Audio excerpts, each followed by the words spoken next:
నమస్తే welcome to NH TV. INDIA కూటమి ప్రస్తుతం ఒక కప్పల తడకలా మారింది. దేశాన్ని ఏకం చేస్తామని ఏర్పాటు చేసిన కూటమిలోనే ఐక్యత కొరవడింది. కూటమిలో ఒక్కొక్కరిది ఒక్కో వాదనలా అవుతోంది. మరో 3 నెలల్లో సార్వత్రిక ఎన్నికలు జరగనున్నాయి. దేశమంతా జరిగే ప్రజాస్వామ్య పండుగలో రాబోయే 5 ఏళ్లను ప్రజలు నిర్ధారించనున్నారు. ఈ క్రమంలో ఓవైపు కేంద్రంలో బీజేపీ బలంగా ఉండగా మోదీని ఓడించడమే లక్ష్యంగా ఇండి కూటమి పేరుతో దేశంలోని విపక్షాలన్నీ ఏకమయ్యాయి. అయితే అసలు ఇండి కూటమి ప్రయత్నాలు ఎంతమేర సఫలమవుతాయి? కూటమి ఎన్ని సీట్లలో పోటీ చేస్తుంది? ఎన్ని స్థానాలు గెలుచుకుంటుంది? బీజేపీకి ఇది అడ్డంకిగా మారనుందా? తెలుసుకుందాం.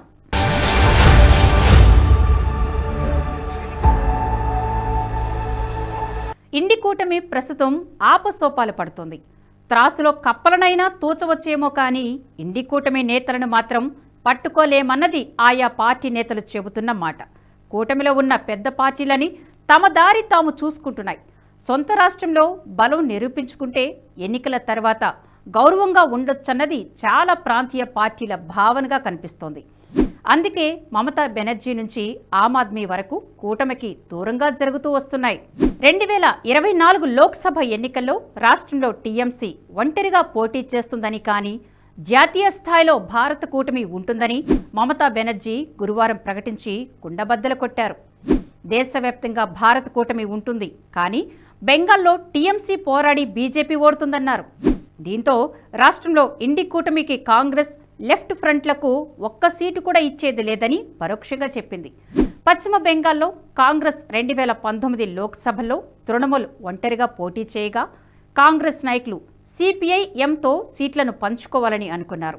అయితే కాంగ్రెస్ కేంద్ర నాయకత్వం ఒంటరిగా పోటీ చేయాలని నిర్ణయించుకుంది. 42 సీట్లలో కాంగ్రెస్ 2 సీట్లు గెలుచుకోగా టీఎంసీ 22 సీట్లు గెలుచుకుంది. తృణమూల్, బీజేపీ మధ్య గట్టి పోటీ ఉండగా కమలదళం గట్టి పోటీనిచ్చింది. 17 సీట్ల వరకు గెలుపొందింది. అక్కడ అప్పటి వరకు ప్రతిపక్ష స్థానంలో గట్టి పోటీనిచ్చిన కమ్యూనిస్టులు చతికిలబడ్డారు.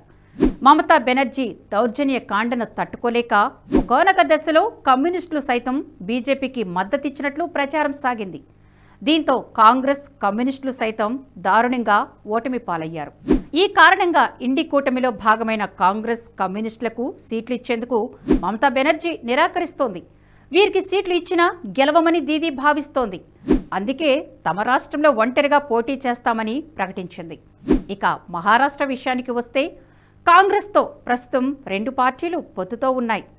ఇందులో శివసేన ఉద్ధవ్ వర్గం ఇప్పటికే తమకు మెజార్టీ సీట్లు కావాలని కోరుతుంది. గతంలో జరిగిన అసెంబ్లీ ఎన్నికల్లో శివసేన అతిపెద్ద పార్టీగా ఉందని చెబుతూ ప్రస్తుతం సీట్ల పంపకంలోనూ తమకు అత్యధిక సీట్లు కావాలని ఆ పార్టీ నేత సంజయ్ రౌత్ డిమాండ్ చేశారు. ప్రస్తుతం ఆ పార్టీ 23 సీట్లు డిమాండ్ చేస్తోంది. కానీ కాంగ్రెస్ ఆ డిమాండ్ను తిరస్కరిస్తోంది. ఈ డిమాండ్ మరీ తీవ్రంగా ఉందని, ఉన్న సీట్లలో సగానికి సగం ఉద్ధవ్ వర్గానికే ఇస్తే తమకేవీ మిగలవని వాదిస్తోంది. పార్టీల మధ్య డిమాండ్లు కాదు, సర్దుబాటు అవసరమని మాజీ ముఖ్యమంత్రి, మహారాష్ట్ర కాంగ్రెస్ సీనియర్ నాయకుడు అశోక్ చవాన్ తేల్చి చెప్పారు. 2019 లోక్సభ ఎన్నికల్లో కాంగ్రెస్, ఎన్సీపీలు కలిసి పోటీ చేశాయి. 48 సీట్లలో కాంగ్రెస్ 1 సీటు మాత్రమే గెలుచుకోగా ఎన్సీపీ 4 సీట్లు గెలుచుకుంది.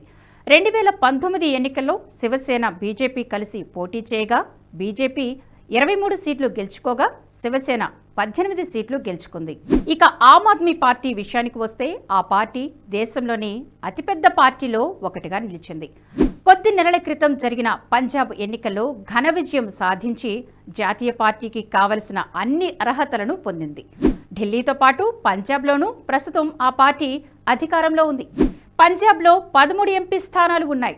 ఆ స్థానాలన్నిటిలో ఆమ్ ఆద్మీ ఒంటరిగానే పోటీ చేయనున్నట్లు తెలుస్తోంది. దీనికి ఆ పార్టీ అధినేత కేజ్రీవాల్ కొన్ని సూచనలు పంపారు. పంజాబ్లో జరిగిన ఓ ప్రచారంలో రాష్ట్రంలో 13 ఎంపీ స్థానాల్లోనూ ఆమ్ ఆద్మీ పార్టీని గెలిపించాలని కోరారు. దీని ప్రకారం ఆమ్ ఆద్మీ పార్టీకి పొత్తుతో సంబంధం లేదన్న విషయం పరోక్షంగా చెప్పినట్లు కనిపిస్తోంది. కాంగ్రెస్కు తాము సీట్లు ఇవ్వలేమని ఖరాఖండిగా చెప్పారు. అంతేకాదు, ఆ రాష్ట్రంలో జరిగే ఎన్నికల ప్రచారంలోనూ కాంగ్రెస్ టార్గెట్గా ఆమ్ ఆద్మీ ముందుకు వెళుతుంది. దీన్ని బట్టి చీపురు పార్టీ కాంగ్రెస్తో దూరంగానే ఉన్నట్లు తెలుస్తోంది.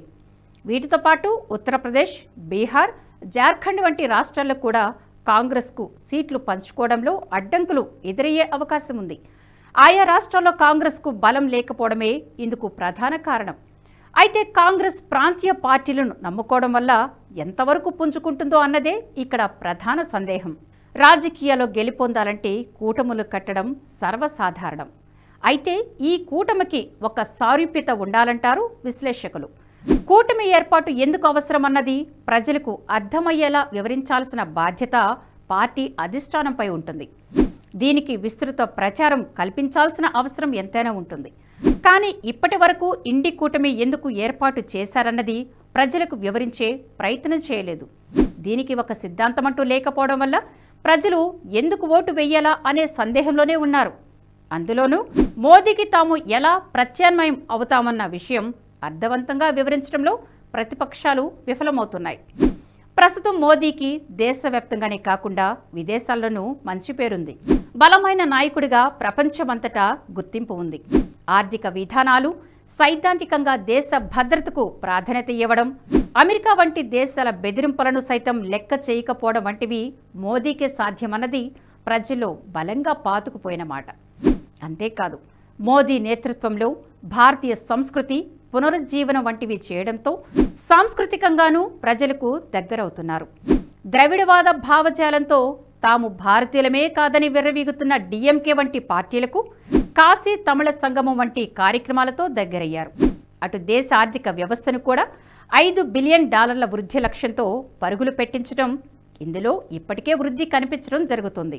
ఇక రాజకీయంగానూ మోదీని ఢీకొట్టేంత స్థాయిలో ప్రతిపక్షాలు లేవని విశ్లేషకులు చెబుతున్నమాట. దేశంలో మోదీ బలమైన నేత. అతడి ఇమేజ్ దేశ ప్రజలందరికీ సుపరిచితమే. ఉత్తరాది నుంచి దక్షిణాది వరకు ప్రజలు మోదీకి ఆకర్షితులవుతున్నారు. ఈ విషయంలో వాజ్పేయి, ఇందిర వంటి నేతలకే సాధ్యం కానిది మోదీకే సాధ్యమైంది. దీంతో పాటు భారతీయ యువతలో ఎక్కువ శాతం మోదీనే అంగీకరిస్తున్నారు. అతడిని ఓడించాలంటే అతడి కంటే తాము ఎందులో గొప్ప అనే విషయాన్ని ప్రజలకు నిరూపించాల్సి ఉంటుంది. కానీ ప్రస్తుతం దేశంలో అటువంటి స్థితి లేదు. ప్రతిపక్షాల్లో కొద్దో గొప్ప ఒక్క రాహుల్ గాంధీకి తప్ప అటువంటి ఇమేజ్ మరొకరికి లేదు. అటు రాహుల్కు కూడా దేశవ్యాప్తంగా అంగీకారం లేదన్నది విశ్లేషకులు చెబుతున్నమాట. మోదీని ఢీకొట్టేంత స్థాయి రాహుల్కు లేదన్న అభిప్రాయం సాధారణ ప్రజల్లో బలంగా పాతుకుపోయింది. కేవలం దేశ ప్రజల్లోనే కాకుండా ఈ విషయంలో ఇండి కూటమిలో సైతం ఐక్యత లేదు. రాహుల్ గాంధీని ప్రధానిగా అటు మమతా బెనర్జీ నుంచి కేజ్రీవాల్ వరకు ఎవరూ అంగీకరించడం లేదు. కొద్ది రోజుల క్రితమే మల్లికార్జున ఖర్గేను ప్రధానమంత్రి అభ్యర్థిగా ప్రకటించాలని చెప్పి కుండబద్దలు కొట్టింది. 90 ఏళ్ల వయసులో ఖర్గే ప్రధాని పదవికి పోటీపడి సాధించేదేమిటి? ప్రజలకిచ్చే సందేశం ఏమిటన్నది అతిపెద్ద ప్రశ్న. దీంతోపాటు ఎన్నికలకు మరో 3 నెలల సమయం ఉండగా సీట్ల విషయంపై చర్చించాల్సిన నేతలు తాము సింగిల్గానే పోటీ చేస్తామని ప్రకటనలు విడుదల చేసేస్తున్నారు. ఇండి కూటమి ఇంతటి గడ్డు పరిస్థితులు ఎదుర్కొంటున్న వేళ అసలు ఇండి కూటమికి ఎన్ని సీట్లు వస్తాయి అన్నది సందేహంగా మారింది. జాతీయవాద జర్నలిజానికి అసలైన వేదిక నేషనలిస్ట్ హబ్ ని సబ్స్క్రైబ్ చేసుకోండి. నోటిఫికేషన్స్ కోసం బెల్ ఐకాన్ పై క్లిక్ చేయండి.